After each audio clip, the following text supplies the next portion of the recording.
Salut les amis, c'est Sofiane, on se retrouve pour un nouvel épisode du podcast. C'est en forgeant qu'on devient forgeron et c'est en galérant qu'on devient humoriste. Voici Galère d'humoriste avec aujourd'hui Certes Mathurin. Salut Sofiane. Salut Certes et merci d'avoir accepté l'invitation. Avec plaisir. Bon, donc tu avais une ou plusieurs anecdotes d'humoriste, galère d'humoriste à nous raconter? Qu'est-ce que je peux raconter en galère d'humoriste? J'en ai une belle. C'est un métier qui est cool, franchement c'est un beau métier. Mais ce qui est dur, c'est quand tu fais les dates un peu en tournée ou en province, tout seul, et que ça se passe mal, et que t'as aucun être humain facilitant qui peut te dire ah mec t'inquiète c'est pas grave. Je me souviens j'ai fait une date à Roscoff.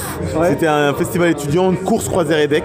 Puis des étudiants d'école de commerce qui ont un bateau. Donc déjà pour te montrer le profil de gens, voilà. J'ai rien contre les gens qui ont des catamarans, mais bon voilà on n'est pas. C'est pas notre public en général. C'est pas. J'ai jamais vu de catamaran pour dire. Mais c'est cool, hein, c'est cool les gens qui ont des catamarans. Donc je devais jouer devant eux.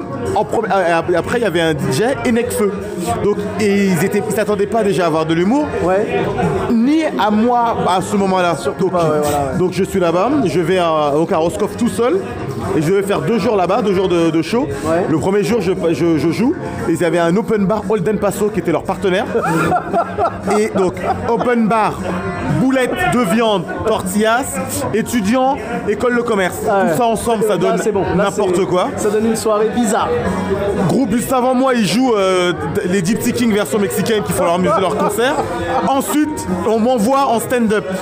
La salle, la scène devait faire au moins la taille de... au moins 200 mètres carrés.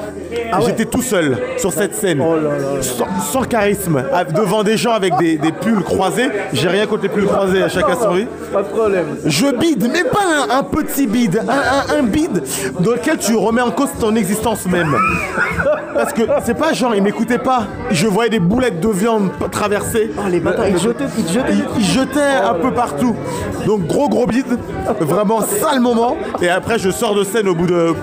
Franchement l'espace et le temps se sont dilatés, voilà. Je savais pas combien de temps. Je sais pas combien de temps ça a duré. Je sors de scène et il y a le DJ qui me fait oh t'inquiète, j'ai un petit coup à boire si tu veux. Et j'avais qu'une envie, c'est d'oublier ce qui vient de se passer. Donc je bois de l'alcool. Et je bois beaucoup d'alcool. Et le lendemain je suis censé rejouer. Sauf que à ce qui paraît j'étais un peu fou quand j'ai pendant la soirée, après le spectacle. Ce qui paraît je me suis battu contre un vigile, je ne me souviens pas. Le lendemain matin, l'organisatrice me réveille à 5h du matin et me dit certes on a changé ton billet de train, tu pars maintenant en fait. Donc tu quittes le camp et je rejoues pas ce soir. Donc je me suis fait virer d'un endroit après un bide. Imagine ma tête quand j'étais dans le train entre Rennes et Paris, dans quel état de merde tu te sens. Petit conseil à tous les humoristes, ne partez pas en date de province tout seul. Mais écoute, merci beaucoup.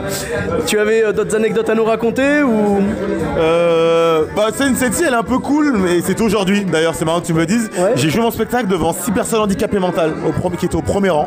C'est-à-dire t'avais la salle pleine ou Non, il y avait pas mal, il y avait du monde, ouais. Mais au premier rang, c'est des petits rangs, donc il y a plusieurs, c'est des rangs de 7, 8, ouais, et après t'as des gens derrière, mais ceux qui étaient juste en face de moi, ils étaient tous handicapés mentaux. Ouais. Et donc non, c'était cool, sauf que ils comprenaient pas forcément, c'était pas forcément facile, mais à la fin j'aurais demandé, ils ont passé un bon moment.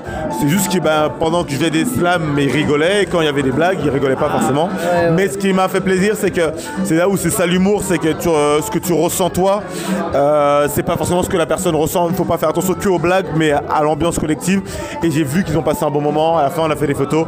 Donc au début, t'appréhendes, tu sais pas comment faire, mais en fait, finalement, ça se passe bien parce que la connexion humaine, elle s'est faite et ils ont passé un bon moment et j'en suis très content. Écoute, bravo à toi et je suis sûr qu'on a déjà tous vécu ce genre de situation parce qu'on appréhende des fois. On se dit par exemple, j'ai que 2 personnes dans la salle ou 3 personnes, ça va être pourri. Et des fois, l'ambiance est bonne. Là, tu appréhendais parce que c'était des personnes un peu différentes, mais qui finalement ont quand même apprécié la soirée, donc c'est l'essentiel. Et c'est le genre de galère d'humoriste, les deux que tu m'as raconté là, c'est le genre de galère d'humoriste qui font que après, quand ça se passe bien, tu kiffes encore plus. Exactement. Voilà. Où est-ce qu'on peut te retrouver, dis-moi? Je suis en rodage jusqu'à la fin du mois, fin de l'année au Scénarium, et à partir du 19 janvier au théâtre de 10h à 18h30 pour mon spectacle Amour. D'accord, écoute avec plaisir. Et sur les réseaux sociaux, donc Certes Mathurin, C-E-R-T-E. D'accord, avec grand plaisir. Merci d'avoir accepté l'invitation et puis à bientôt, merci. Et pour ma part, vous me retrouvez sur tous les réseaux sociaux, donc Sofiane Etaï, sur Facebook, Twitter, YouTube, Instagram. On se retrouve prochainement pour un autre épisode. Bis à tous, même à toi là-bas.